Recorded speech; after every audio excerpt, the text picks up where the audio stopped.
एवं कैसे आप लोग गाइज देखो, हमने जो डीएसएसपी के लिए पीवाई की सीरीज़ ओपन कर रखी है, ये आप लोगों के लिए सबके लिए इंपॉर्टेंट है। जो आपकी प्रीवियस ईयर जितने भी एग्जाम्स हुई है डीएसएसपी की, तो उनके जनरल अवेयरनेस के जितने भी क्वेश्चंस पूछे गए वो सारी इस क्लासेस में आपको, जो शाम वाली क्लास हम आपको प्रोवाइड कर रहे हैं उसमें आपको सारे क्वेश्चंस करवाए जाएंगे, ठीक है। एंड जो करंट में जो एग्जाम्स हो रहे हैं उनके क्वेश्चंस भी इसमें क्लासेस में आपको देखने को मिलेंगे। तो आप जूनियर असिस्टेंट हो गया या फिर एमटीएस या पीओन या किसी भी एग्जाम्स के डीएसएसपी के लिए स्पेशल तैयारी कर रहे हो, तो आपके लिए ये काफ़ी इंपॉर्टेंट क्लासेस रहने वाली है। स्पेशल जो जूनियर असिस्टेंट को टारगेट कर रहे हैं उनके लिए क्लास बहुत ही ज़्यादा इंपॉर्टेंट है, क्योंकि उसके क्वेश्चंस मैंने बहुत ज़्यादा इसमें पुट किए हैं, ठीक है। जो जितने भी एग्जाम्स प्रीवियस ईयर हो चुके हैं उनके सभी के, ठीक है। तो आज का पहला क्वेश्चन की बात करें तो पहला क्वेश्चन है, उस चक्रवात का नाम बताइए जिसे रविवार 12 अक्टूबर 2014 को विशाखापट्टनम में हानि पहुंचाई थी, ठीक है। तो सर्वप्रथम जो हानि पहुंचाई थी तो वो कहाँ पे, उस चक्रवात को क्या नाम दिया गया था? तो सर्वप्रथम तो विशाखापट्टनम में ही पहुंचाई थी, ठीक है। तो गुदबुद या फिर हुदहुद या फिर बुध या फिर मुदगुद, ठीक है। तो इसका जो चक्रवात का नाम था वो था हुदहुद, ठीक है, जो आपके विशाखापट्टनम में सर्वप्रथम इसकी हानि पहुंचाई थी। इसके अलावा दो स्टेट और हैं जिनमें ये हानि पहुंची थी। तो ये हुदहुद एक उष्ण कटिबंधीय चक्रवाती तूफान था। यह उत्तरी हिंद महासागर के में बना 2014 का सबसे ताकतवर तूफान था, ठीक है। इस तूफान ने भारत के तटीय राज्य ओडिशा और आंध्र प्रदेश में हानि पहुंचाई थी। सर्वप्रथम यह विशाखापट्टनम से भी टकराया था, ठीक है। तो सर्वप्रथम तो आपका विशाखापट्टनम से टकराया था, उसके बाद हानि इन्होंने जो आपका ओडिशा स्टेट हो गया और आंध्र प्रदेश स्टेट दोनों में भी हानि इन्होंने पहुंचाई थी, ठीक है। अगला क्वेश्चन की बात, अगला क्वेश्चन है, कैलाश सत्यार्थी जिन्हें 2014 के शांति के नोबेल पुरस्कार से सम्मानित किया गया था, वह किस संस्था के संस्थापक थे, ठीक है। तो किसके लिए होता है? ये बचपन बचाओ आंदोलन या फिर महिला बचाओ आंदोलन या फिर बालिका बचाओ आंदोलन या फिर ग्राम स्वच्छता आंदोलन, ठीक है। तो इसका राइट आंसर आपका बचपन बचाओ आंदोलन, ठीक है, शुरू हुआ था। यह आंदोलन आपका 1980 में स्टार्ट किया गया था। बचपन बचाओ आंदोलन बच्चों के हित में उनके अधिकार तथा सुरक्षा के लिए भारत का सबसे बड़ा आंदोलन है। इसे 1980 में शुरू किया गया था। इस आंदोलन के संस्थापक कैलाश सत्यार्थी थे। इसके लिए इन्हें संयुक्त रूप से मलाला यूसुफजई के साथ वर्ष 2014 के शांति नोबेल पुरस्कार से इन्हें सम्मानित किया गया था। किन्हें? कैलाश सत्यार्थी को बचपन बचाओ आंदोलन के लिए, ठीक है। अगला क्वेश्चन की बात है तो अगला क्वेश्चन है आपका, पहाड़ी शहर कुल्लू और मनाली किस स्टेट में स्थित है, ठीक है। तो वो आपके हिमाचल प्रदेश में हो गया, ठीक है। पहाड़ी कुल्लू और मनाली भारत के हिमाचल प्रदेश राज्य में स्थित है। यह प्रशासकीय तौर पर मनाली हिमाचल प्रदेश के कुल्लू जिले का एक हिस्सा है। शिमला, मसूरी, धर्मशाला तथा डलहौजी आदि अन्य पर्वतीय शहर हैं। धर्मशाला हिमाचल प्रदेश का शीतकालीन राजधानी है, ठीक है। यह भी आपको ध्यान में रखना है। ये प्रीवियस ईयर सारे क्वेश्चन पूछे हुए हैं तो आपको इनको सबको बारीकी से पढ़ना है, ठीक है। अगला क्वेश्चन की बात करें तो अगला क्वेश्चन आपका 17वां एशियाई खेलों में पुरुष हॉकी के फाइनल में स्वर्ण पदक किसने जीता था? भारत ने, पाकिस्तान या बांग्लादेश या इनमें से कोई नहीं, ठीक है। तो इसका राइट आंसर आपका भारत ने जीता था, ठीक है। सर्वप्रथम 17वें एशियाई खेलों में पुरुष का जो हॉकी खेल होता तो उसमें पुरुष विजेता रहे थे, तो उनको ये भारत के द्वारा ये जो विजेता था वो बने थे, ठीक है, भारत के। यह अगर डिटेल्स में आपको बताऊं तो दक्षिण कोरिया की इंचियोन में संपन्न 17वें एशियाई खेल का सर्वप्रथम 2014 में पुरुष हॉकी के फाइनल में स्वर्ण पदक भारत ने पाकिस्तान को हराकर जीता था। एशियाई पुरुष हॉकी खेलों में 16 वर्ष के पश्चात स्वर्ण पदक भारत में जीता था, ठीक है। इससे पहले एशियाई खेलों में पुरुष हॉकी का स्वर्ण पदक भारत ने 1998 में बैंकॉक में जीता था, ठीक है। महिलाओं की टीम ने 17वें एशियाई खेलों में कांस्य पदक जीता है। 19वें एशियाई खेलों का आयोजन 2022 में चीन में हांगकांग में होगा, जो ऑलरेडी हो चुका है, ठीक है।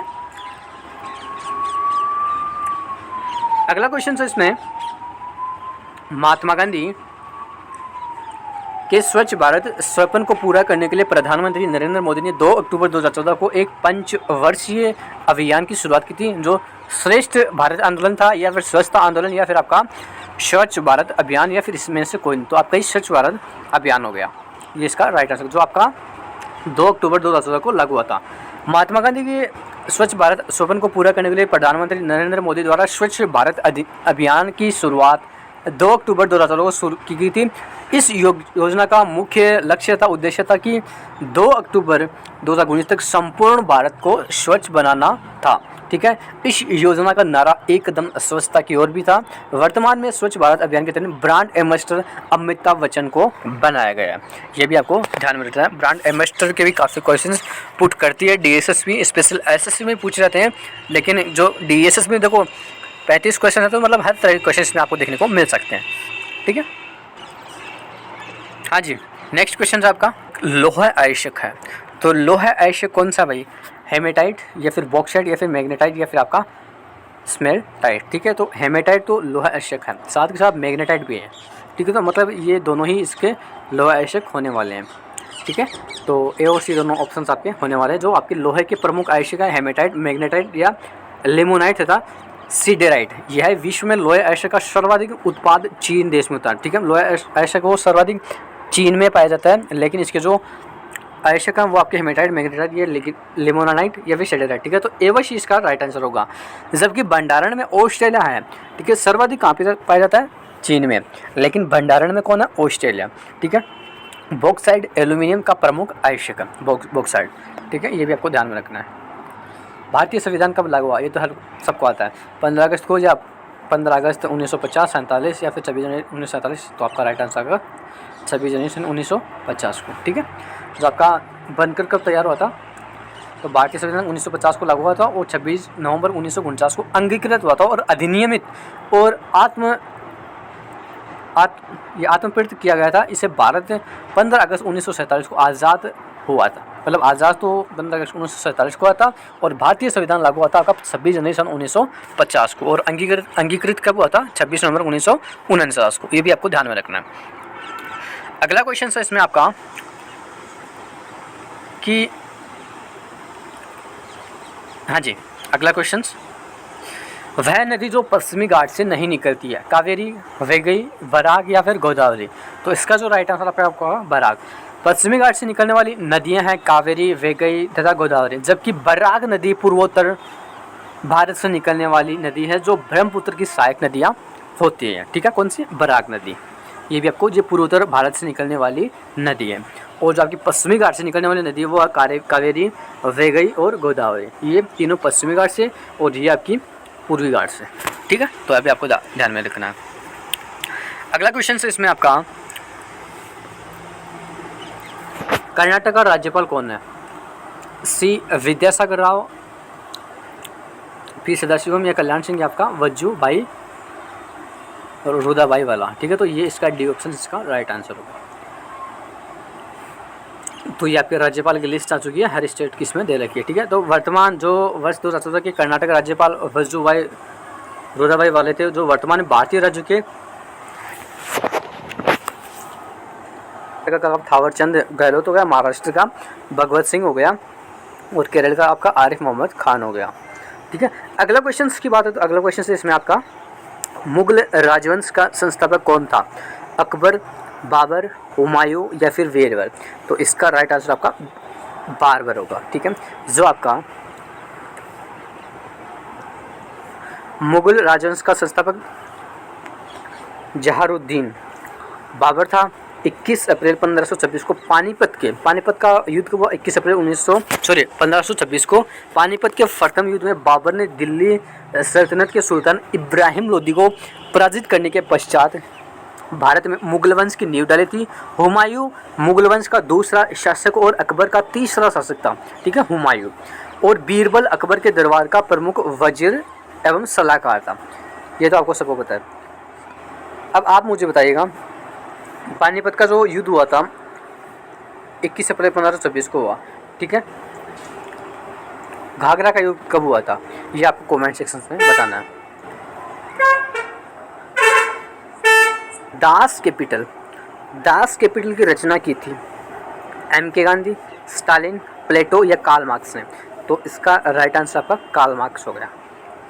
जो स्पेशल दास कैपिटल की रचना कार्ल मार्क्स ने की थी, प्लेटो ने द रिपब्लिक, अरस्तु ने पॉलिटिक्स या फिर लियो टॉल्स्टॉय ने वॉर एंड पीस तथा महात्मा गांधी ने माई एक्सपेरिमेंट विथ ट्रूथ की रचना की थी। महात्मा गांधी ने माई एक्सपेरिमेंट विथ ट्रूथ की रचना की थी और दास की रचना कार्ल मार्क्स ने की थी और प्लेटो ने द रिपब्लिक और अरस्तु ने पॉलिटिक्स की और लियो टॉल्स्टॉय ने वॉर एंड पीस की रचना की थी। ये भी आपको सभी की बुक्स को ध्यान में रखना। तो ये क्वेश्चन आपके लिए इंपॉर्टेंट बनता है यहाँ से, ठीक है। पूरा आपको कवरअप कर लेना है, साइज का स्क्रीनशॉट आपको ले लेना, ठीक है। नेक्स्ट क्वेश्चन आपका यातायात का सस्ता साधन है जलमार्ग, रेलमार्ग, वायुमार्ग और इनमें से कोई नहीं। तो जलमार्ग स्पेशली सबसे सस्ता रास्ता ही होता है, ठीक है। यातायात का जो सबसे सस्ता रास्ता है वो जलमार्ग है, जो समुद्र तथा नदियों जिलों में विभिन्न साधनों द्वारा किया जाता है। राष्ट्रीय जलमार्ग एक भारत का सबसे लंबा राष्ट्रीय जलमार्ग है। राष्ट्रीय जलमार्ग ये भी आपके लिए इम्पोर्टेंट है। राष्ट्रीय जलमार्ग एक प्रयागराज इलाहाबाद से हल्दिया पश्चिमी बंगाल को जोड़ता है। इसकी लंबाई 1620 किलोमीटर है, ठीक है। अगला क्वेश्चन की बात है तो अगला क्वेश्चन है इसमें आपका कि पृथ्वी के मतलब कौन सा मतलब आकार, घूर्णन, तापमान, बुरे लोग मतलब कौन सा किस कारण आपका दिन और रात होते हैं। आकार के कारण, घूर्णन के कारण या तापमान के कारण तो बुरे लोग के कारण। ये तो क्या है ऑप्शन नहीं भाई। तो भाई सबको बताया पृथ्वी घूर्णन करती है, ठीक है, उसके कारण आपके दिन रात में बनता है, ठीक है। तो पृथ्वी सदैव आपके अपने अक्ष पर पश्चिम से पूर्व की ओर लट्टू की भांति घूमती रहती है। पृथ्वी की इस गति को घूर्णन गति या फिर दैनिक गति भी कहते हैं। ये भी आपको ध्यान में रखना है। पृथ्वी पर इस गति के कारण ही दिन रात का होते हैं। पृथ्वी में स्वयं अपना प्रकाश नहीं होता है, बल्कि वह सूर्य के प्रकाश से प्रकाशित रहती है। इसलिए जो हिस्सा सूर्य के सामने आता है वहाँ दिन और जो हिस्सा पीछे होता है वहाँ पे उसकी रात होती है, ठीक है। तो यह भी आपको ध्यान में रखना चाहिए। अगला क्वेश्चन है इसमें आपका भारत